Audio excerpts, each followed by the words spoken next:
The Thompsons had never believed in second chances. At least not in the way life seemed to hand them out, wrapped neatly in new beginnings with the polite bow of hope.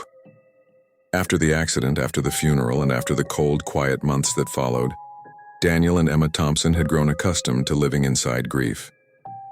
Their house was smaller than the one they'd lost, filled with memories that only reminded them of the child they no longer had.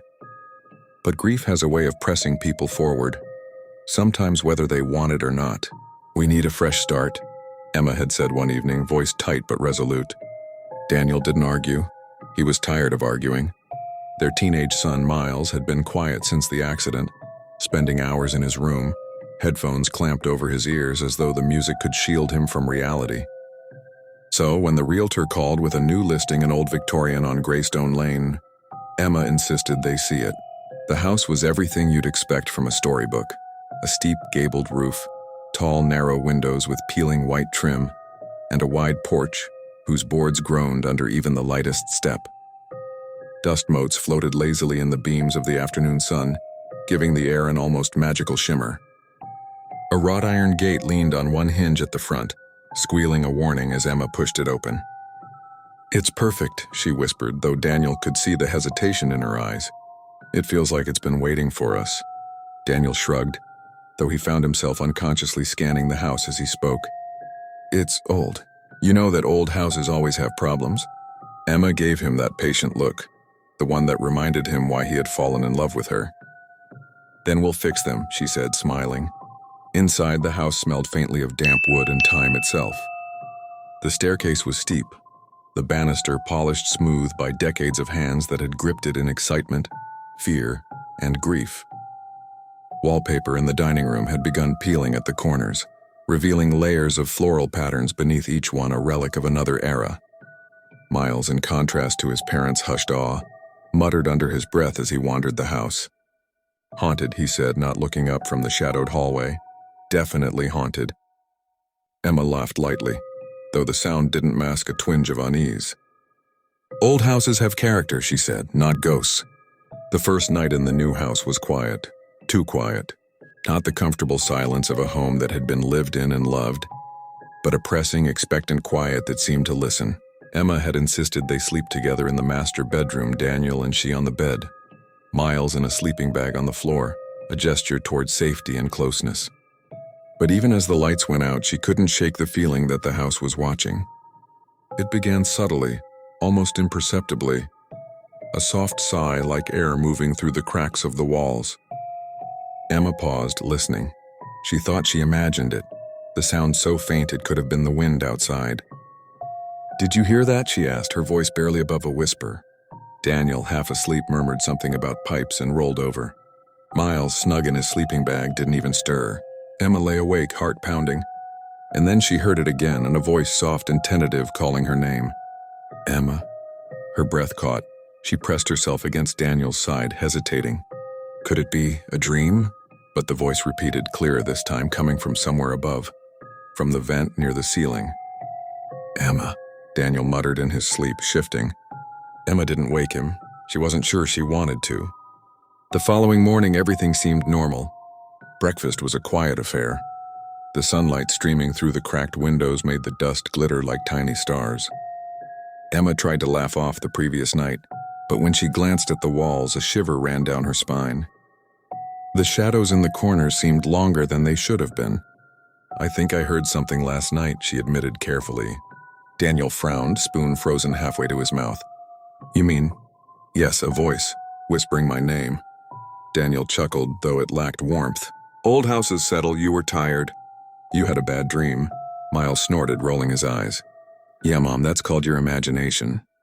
Emma tried to smile, but the unease lingered. Something inside her told her that the house wasn't settling. It was listening. By the third night, the whispers were impossible to ignore.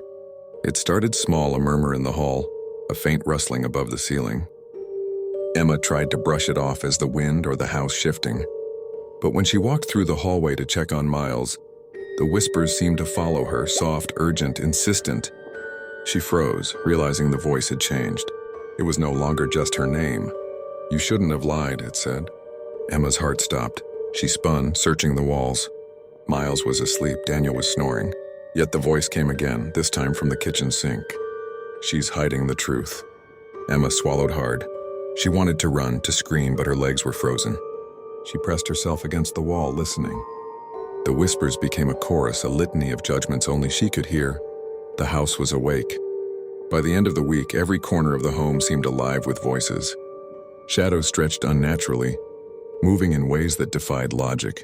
Family photographs warped. The faces of strangers sometimes appeared where their own should have been. Even Miles' music blasting through his headphones couldn't drown out the chorus of whispers. Daniel started drinking again, drinking to ignore what he could not see but could feel. Emma began sleeping on the couch, staring at the ceiling as the whispers spoke of long-buried secrets. Her hidden guilt, Daniel's denials, Miles's silent complicity. And through it all, the house waited, patient and insistent. The house had been standing for more than a century, and it knew exactly how to break a family. Emma began noticing small changes that she couldn't explain. Doors that had been closed the night before were open in the morning. The grand staircase creaked as though someone were walking on it at all hours, though Daniel and Miles were always asleep. Shadows shifted unnaturally, pooling in corners or stretching along the walls in impossible shapes. And then there were the voices, now no longer whispers but murmurs, soft and melodic, singing in a tone that felt almost like a lullaby, carrying a sense of familiarity she couldn't place. She tried telling Daniel, but his skepticism was fading into fear. He could no longer dismiss the occurrences as imagination. The night he found a deep scratch along the wooden floor in the hallway, a mark that hadn't been there before he stopped arguing. "It's the house," he admitted, voice tight and low. "I don't know how or why, but it's alive." Miles, meanwhile, had begun retreating further into himself. He barely spoke, and when he did, it was in staccato murmurs to voices Emma couldn't hear. Sometimes she would see him standing in the hallway, staring at nothing, smiling faintly as if listening to something extraordinary. She asked him what he was doing, and he would only shake his head. "You don't hear them?" he asked one evening in a whisper so soft Emma had to strain to hear. "Hear what?" she replied, dread curling in her chest. "The voices," he said, "they know everything." Emma felt her stomach tighten. She wanted to believe he was joking, that it was some coping mechanism, but deep down she knew he was telling the truth. One night as a storm raged outside, Emma woke to a different sound. Footsteps coming from the attic. Unlike the usual whispers, these were deliberate pacing steps that sent tremors through the floorboards. Her heart racing, she crept down the hall, flashlight in hand. The attic door, which had been painted shut when they moved in, was slightly ajar. A faint light spilled through the crack, flickering as though a candle burned within. "Daniel?" she called, voice trembling. No answer, only the pacing continued. Emma pushed the door open and the smell hit her first.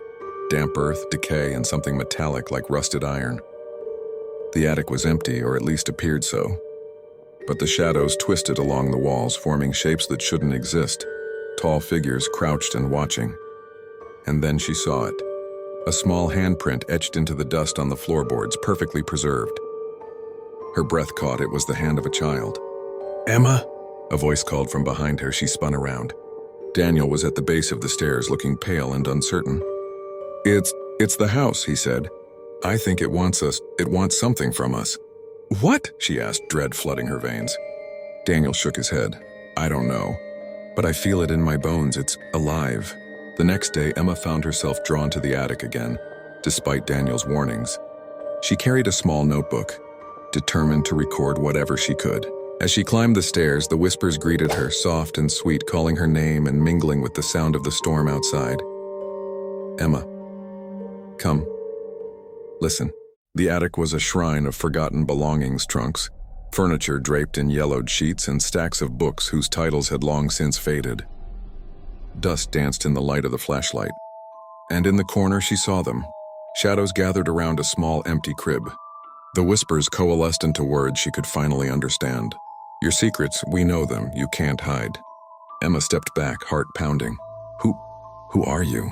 The shadows seemed to pulse, forming shapes that almost resembled a family, a mother, a father, a child, though their faces were blurred, indistinct, as if memories had been smeared. "We were here before you, we waited. Now you are here, forever." Emma stumbled backward, tripping over a trunk. The shadows recoiled slightly, then surged forward as if drawn to her fear. She screamed, and the attic door slammed shut behind her. The whispers became louder, chanting, almost a song now, and she felt herself being drawn into the darkness as though the house were breathing her in. Daniel, frantic, ran to the attic with Miles trailing behind. He banged on the door, shouting Emma's name, but the sound was swallowed by the house. From inside, Emma's voice joined the chorus of whispers, but it was different, distorted, echoing, almost singing. Daniel. Miles. It knows everything. They backed away, realizing the house itself had absorbed her voice, twisted it into something unrecognizable. The walls vibrated, the floor groaned, and the furniture seemed to move slightly on its own, repositioning as if in preparation for a ritual that had been written long before they arrived. Miles stepped forward, small and determined despite the fear in his eyes. It wants us, he said quietly. It wants all of us. Daniel grabbed him, dragging him away from the door. We're leaving, he said firmly. We're leaving, Emma or not. But the house had other plans. As they descended the stairs, the air grew heavier, the shadows stretching across the hallways. Whispers followed them. Run, but you cannot leave. Your secrets are ours. By morning, neighbors reported lights flickering in the Thompson house, strange noises and shadows moving behind curtains where no one should be. Emma and Daniel were gone, though Miles was found the next day wandering the yard, dazed and muttering. He would not speak of what had happened in the attic, only that the house was hungry and that it remembers everything. The authorities searched the house but found nothing unusual, only the usual signs of an old building settling. The attic was empty, the crib dusty and forgotten. Even Miles' footprints seemed to vanish inside the house. Yet anyone who stepped inside reported the same thing. The soft sound of whispers, faint at first, calling their names, promising that the house would listen. And if they stayed too long, it might just reply. The house on Greystone Lane still stands. New families come and go, drawn by its beauty, its charm, and its reasonable price. Some leave after a night or two, unable to sleep, hearing faint whispers that grow louder each hour. Others never leave, their absence quietly absorbed into the walls, their voices joining the chorus that waits patiently for the next family, the next secrets to consume. The house remembers, the house listens, and for those who do not heed its warnings, the house will speak. Downstairs, Daniel and Miles sensed the change. The house groaned violently and the windows rattled as though in fear. Daniel grabbed Miles and tried to descend the stairs, but every step felt heavier than the last, as though invisible hands were pressing down on them. The shadows crept along the walls, reaching for the two of them, their whispering voices merging into a cacophony of commands and accusations. Miles began to cry, the first sound he had made in weeks. It's not safe, he screamed. It's never safe, Daniel held him tight. We're leaving, Miles, I promise we're leaving. But the house wouldn't let them. Doors slammed shut, trapping them in the hallway. The whispers became chants. Stay, remember. Join us, Emma, hearing their cries, tried to call back. Daniel, Miles, hold on! But the shadows between them seemed to stretch impossibly long, separating them further. The little girl's voice cut through the chaos. Only if you remember. Only if you confess. Emma understood what she had to do. She dropped to her knees, gripping the leather-bound book. The names, the dates, the sins, she read them aloud, trembling. Each confession louder than the last. She admitted her failures as a mother, her guilt over things left unsaid, her grief over losing a child, her fear that she hadn't been enough. The shadows paused, the whispers softened, but the house was patient. The attic floorboards cracked beneath Emma as she continued to confess, the shadows now circling closer, wrapping around her like smoke. The little girl reached out and Emma's hands met the coldness of her fingers. She saw the shapes of other families, past occupants' eyes pleading for release, mouths opening to whisper secrets that had been buried for decades. You see now, the girl said, we all see. Emma felt the weight of generations of memory pressing down on her. The house's hunger insatiable, yet also strangely protective. For all its malevolence, the house preserved the truths it consumed, keeping them alive in shadow and whisper. She cried, confessed, remembered, and as she did, the shadows receded slightly. The air grew lighter and the voices softened to murmurs. But the house did not release them entirely. Morning came, pale and weak, spilling gray light through the attic window. Emma, Daniel, and Miles were all huddled together, exhausted but alive. The shadows had withdrawn into the corners, silent and watchful. The house had remembered, and for now it seemed satisfied. They left that day, the house looming behind them, silent for the first time in weeks. But Emma knew the truth. Greystone Lane was patient. It would wait for the next family, the next secrets, the next sins. And when they returned, the house would remember them too. As they drove away, Miles leaned against the window, staring back. "Do you think it will follow us?" he asked quietly. Emma squeezed his hand. "No," she said, though her voice wavered. "It only wants those who live inside it." But deep in her heart, she knew that was only half true. The house remembered everything, and memories, once captured, never truly left. The Thompsons drove for hours, leaving Greystone Lane behind, though Emma kept glancing in the rearview mirror. The house receded into the distance, its dark silhouette framed by the early morning mist. She wanted to believe that it had released them, that the terror was over, but she couldn't shake the feeling that it had marked them, that some part of its memory had seeped into their minds, leaving a permanent whisper behind. Miles sat quietly, staring out the window, his small hands clenched. Daniel drove in silence, his jaw tight, eyes forward. Emma tried to speak, but her throat felt dry, as if the house had claimed her voice along with everything else. When they stopped at a rest area, Emma stepped out, desperate for fresh air. She breathed in deeply, trying to let the wind carry away the tension that had gripped her body for weeks. But when she exhaled, a faint whisper echoed behind her, carried on the wind. "We remember you." Her heart lurched. She spun around. No one was there, only the empty parking lot, the rustling leaves, the distant hum of cars. But the whisper lingered, almost like a promise. The first few weeks after leaving the house were a fragile limbo. They moved into a small modern apartment in the city, one with plain walls and no attic. Yet the memories of Greystone Lane haunted them. Emma would wake in the middle of the night, feeling the presence of shadows pressing against her, hearing faint murmurs calling her name. She would check on Miles, who slept fitfully, muttering words she didn't recognize. Daniel began drinking more, his hands trembling when he thought no one was watching. One evening, as the family sat in their tiny living room, Emma noticed something impossible: a shadow stretching across the ceiling, despite there being no light source that could create it. It moved independently, curling and twisting as though it had a life of its own.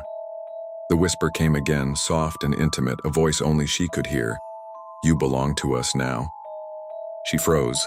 The realization struck her like ice. The house didn't need to be physically present to hold them. Its memory, its hunger, had followed them. Miles was the first to fully understand. One night he spoke clearly for the first time since leaving the house. "They're still here. Watching, waiting." Emma's blood ran cold. "Miles, what are you talking about?" "They remember us," he said, eyes wide and unblinking. "And we can't hide. They see everything, everything we do." Daniel laughed nervously, trying to mask his fear. "It's just a dream, Miles, it's just your imagination." But even as he spoke, a dark shape slid across the floor, brushing the legs of their chairs. It moved silently, but its presence was undeniable. Daniel's face drained of color as he realized the truth. The house had followed them. Or perhaps it had never truly been behind them, it had been inside all along. Days turned into weeks, and the family's lives became consumed by paranoia. Every creak of the floorboards, every flicker of light, every passing shadow was interpreted as a sign. Emma started documenting everything again, filling notebooks with sketches of shadows and transcriptions of whispers. Miles would sit beside her, repeating phrases the house had taught him. "Remember, confess, join us." Then one evening, the whispers grew louder than ever. They came not from outside, but from within the walls of the apartment itself. The air grew thick, heavy with unseen weight. Emma felt hands brush against her arms, cold and insistent. The shadows stretched and writhed, forming familiar shapes, the little girl from the attic, faceless figures of other families who had vanished before them. And the house spoke in a voice that resonated inside their minds. "You cannot escape. You are ours forever." Emma collapsed to the floor, sobbing. Daniel tried to reach for her, but the shadow seemed to push him back, whispering in tones only he could hear. "Leave her. Join her." Miles, standing in the center of the room, began to chant softly, eyes closed. "Remember, confess, join us." The next morning, neighbors reported strange occurrences. Lights flickered in the apartment. Faint shadows moved behind curtains. Sometimes soft, indistinct voices could be heard through the walls, calling the family's names. But when anyone knocked on the door, no one answered. Inside, the Thompsons were gone. Only their notebooks remained, filled with fragmented confessions and sketches of shadows, their words trailing off into scribbles and symbols that no one could decipher. Some say the family left the city, hiding from the house's memory. Others whisper that they never truly escaped, that the house, or whatever force it represented, had claimed them completely. Those who have studied cases like theirs say one thing is certain: once the house has chosen you, it never forgets and it never lets go. The apartment building was eventually emptied, the units abandoned, deemed haunted by those who had witnessed strange events. But the whispers remained.